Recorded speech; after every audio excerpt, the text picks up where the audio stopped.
सुप्रभात। 11th के छात्र भैयाओं का आज की यूट्यूब वीडियो के माध्यम से स्वागत है।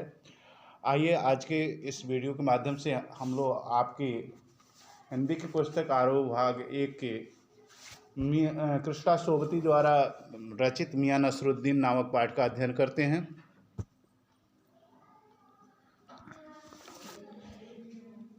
सबसे पहले हम लोग कृष्णा सोबती के जीवन परिचय का अध्ययन करें। कृष्णा सोबती का जन्म सन 1925 गुजरात, पश्चिमी पंजाब, वर्तमान में पाकिस्तान में हुआ था। प्रमुख रचनाएं जिंदगीनामा, दिलो दानिश, ए लड़की, बादलों के घेरे, समय, सरगम यह उपन्यास है। डार सी बिछड़ी, मीनो मरजानी, सूर्यमुखी, अंधेरे के, हम हंसमत, शब्दों के आलोक में, शब्द, चित्र और संस्मरण आदि इनकी प्रमुख रचनाएं हैं। प्रमुख सम्मान इनको क्या क्या मिला था इसके बारे में जानें। साहित्य अकादमी सम्मान, हिंदी अकादमी का सलाहकार सम्मान, साहित्य अकादमी की 72 सदस्यता सहित इनको अनेकों राष्ट्रीय पुरस्कार प्राप्त हुए थे।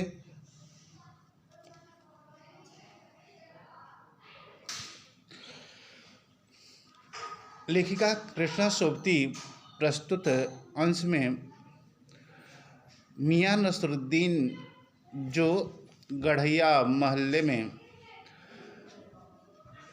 एक नानबाई का काम करते हैं, उनके जीवन का संक्षिप्त परिचय दिया है। इसके माध्यम से लेखिका ने बताने का प्रयास किया है कि किस तरह से एक नानबाई अपने कार्य में बड़े ही रुचि के साथ तल्लीन रहता है और उसे बाहरी दुनिया से कोई मतलब नहीं रहता है। लेखिका कहती हैं कि साहबो उस दिन अपने मटिया महल की तरफ से न गुजर जाते तो राजनीति, साहित्य और कला के हजार मसीहों के घूम धड़क्के में नानबाइयों के मसीहा मियां नसरुद्दीन को कैसे तो पहचानते और कैसे लुप्त उनके मसीही अंदाज का। हुआ यह कि हम एक दोपहरी जामा मस्जिद के आड़े पड़े मटिया महल के गढ़ैया मोहल्ले की ओर निकल गए।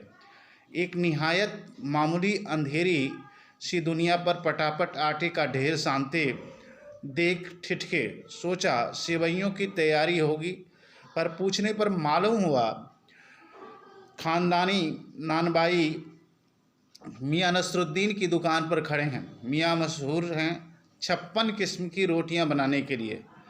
हमने जो अंदर झांका तो पाया कि मियां चरपाई पर बैठे बीड़ी का मजा ले रहे हैं। मौसमों की मार से पका चेहरा, आँखों में काइयाँ, भोलापन और पेशानी पर मजे हुए कारीगर के तेवर।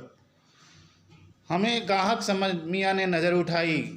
पूछा, फरमाइए क्या चाहिए आपको? झिझक से कहा, आपसे कुछ एक सवाल पूछने थे, आपको वक्त हो तो? मियां नसरुद्दीन ने 5000 अंदाज से सिर हिलाया। निकाल लेंगे वक्त थोड़ा, पर यह तो कहिए आपको पूछना क्या है? फिर घूर कर देखा और जोड़ा, मियां नसरुद्दीन कहीं अखबार नवीस तो नहीं हो? यह तो खोजियों की खुराफात है। हम तो अखबार बनाने वाले और अखबार पढ़ने वाले दोनों को ही निठल्ला समझते हैं। हाँ, कामकाजी आदमी को इसमें क्या काम? खैर, आपने यहाँ तक रुकने की तकलीफ़ उठाई है तो पूछिए क्या पूछना चाहते हैं। आइए इस प्रस्तुत मियां नसरुद्दीन के इस प्रथम अंश में अनुच्छेद में जो कठिन शब्द हैं इसका शब्दार्थ पहले जानते हैं। सबसे पहले शब्द है, आइए सबसे पहला शब्द है लुप्त, जिसका अर्थ है मजा या आनंद। पटापट का अर्थ है शीघ्र। नानबाई का अर्थ है तरह तरह की रोटियां बनाने वाले, बेचने का काम करने वाले। काइयाँ का अर्थ है धूर्त या चालाक। पेशानी का अर्थ है माथा या मस्तक। झिझक का अर्थ है शर्म। अखबार नवीस का अर्थ है पत्रकार, खुराफात का अर्थ है शरारत, और कामकाजी का अर्थ है सदा काम करने वाला। निठल्ला का अर्थ है खाली।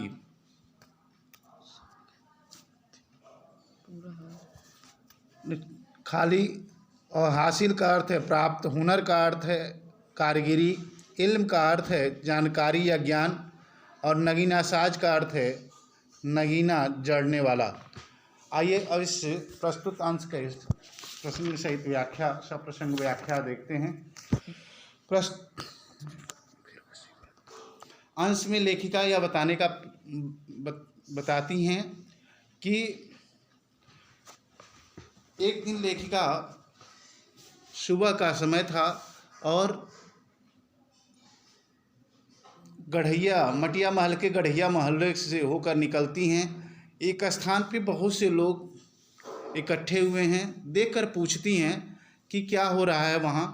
तो लोग बताते हैं कि वो लोग एक दुकान पे खड़े हैं। पास जाती हैं लेखिका और वहाँ देखती हैं तो पटापट अर्थात जल्द शीघ्रता से बहुत बड़े आटे का ढेर जो है साना जा रहा है। सोचती हैं कि हो सकता है सेवई इत्यादि चीज़ें वहाँ तैयार की जाती हों, लेकिन वहाँ देखती हैं तो लोगों से पूछती हैं, देखती हैं, लोगों से पूछती हैं तो पता चलता है कि यह एक ख़ानदानी नानबाई अर्थात रोटी बनाने वाले मियाँ नसरुद्दीन की दुकान पर वह खड़ी हैं। मियाँ नसरुद्दीन के बारे में जैसा कि परिचित थे सभी लोग, 56 किस्म की रोटियां बनाने की कला उनको ज्ञात थी, अर्थात 56 प्रकार की रोटियां बनाने के में सिद्धहस्त थे। और लेखिका को जब यह ज्ञात होता है कि ये 56 प्रकार की रोटियां बनाते हैं तो वह उनके मन में जो दिलचस्पी थी, उनके बारे में जानने की जो दिलचस्पी थी वो और बढ़ती है। अंदर की तरफ झांकते हैं, दुकान के अंदर झांकती हैं तो मियाँ नसरुद्दीन उस समय बड़े आनंद पूर्वक चारपाई पर बैठे बैठे बीड़ी पीने का आनंद ले रहे हैं। उनके चेहरे का वर्णन करते हुए लेखिका लिखती हैं कि मौसमों की मार से पका हुआ चेहरा था, अर्थात विभिन्न मौसमों के परिवर्तन के बाद यानी अनुभवों के बाद उनका चेहरा, उनके चेहरे पर जो चेहरे की बनावट थी वह बहुत ही सुदृढ़ दिखाई देती थी। और आँखों में काइयाँ, अर्थात आँखों को देख करके उनकी स्पष्ट था कि ये काइयाँ व्यक्त काइयाँ अर्थात चतुर हैं। भोलेपन भी उनके चेहरे पर स्पष्ट रूप से दिखाई दे रहा था। पेशानी पर मजे हुए कारीगर के तेवर थे। पेशानी अर्थात मस्तक पर एक मजे हुए अर्थात कुशल कारीगर के तेवर स्पष्ट रूप से दिखाई दे रहे थे। जैसे ही लेखिका उनको दिखाई देती हैं, अपनी नज़रें उनकी तरफ घुमाते हैं, पूछते हैं फरमाइए किस लिए आती हैं। शायद उन्हें देख करके मियाँ नसरुद्दीन के मन में ऐसा सूझा कि इस समय जो खड़ी हैं वह ग्राहक हैं, लेकिन झिझक से कहा आपसे कुछ पूछने या सवाल करने के लिए ही हम यहाँ खड़े हैं। लेखिका अपना परिचय देती हैं और कहती हैं मैं यहाँ आपसे कुछ पूछना चाहती हूँ। लेखिका जैसे ही इस बात को रखती हैं कहते हैं ठीक है, आप जो पूछना चाहती हैं पूछिए, हम आपके लिए थोड़ा बहुत वक्त अर्थात समय अवश्य ही निकाल लेंगे।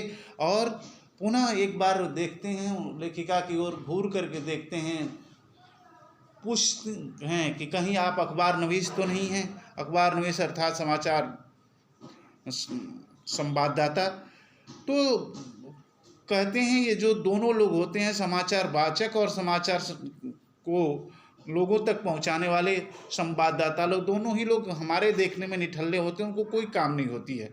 इसीलिए ये लोग दिन भर जो है दूसरे की बारे में, दूसरे की खोज करने की खुराफात इनके मन में सूझती रहती है। इस तरह लेखिका सोचती हैं कि किस तरह से मियाँ नसरुद्दीन एक कुशल कारीगर के रूप में अपने कार्यों को कर रहे हैं। उनके पास दूसरे से बात करने का भी समय नहीं है। इस प्रस्तुत अंश के माध्यम से लेखिका यह बताना चाहती हैं कि एक कुशल सिद्धहस्त परिश्रमी व्यक्तित्व कभी भी अपने को खाली नहीं समझता है। मियां नसरुद्दीन के व्यक्तित्व से यहाँ हमें यह सीख देती हैं इस अंश से कि कुशल सिद्धहस्त व्यक्तित्व कभी भी उसे अपने जीवन में खालीपन मालूम नहीं होता है। वह किसी दूसरे के लिए बात करने के लिए समय निकालना उसे पड़ता है। इस तरह से लेखिका ने मियां नसरुद्दीन के चरित्र से हमें बताया है कि व्यक्ति विशेष को अपने जीवन में अपने समय और परिश्रम पर विशेष ध्यान देना चाहिए। दूसरे वीडियो में हम लोग दूसरे पृष्ठ की अंश को अध्ययन करेंगे। तब तक के लिए धन्यवाद।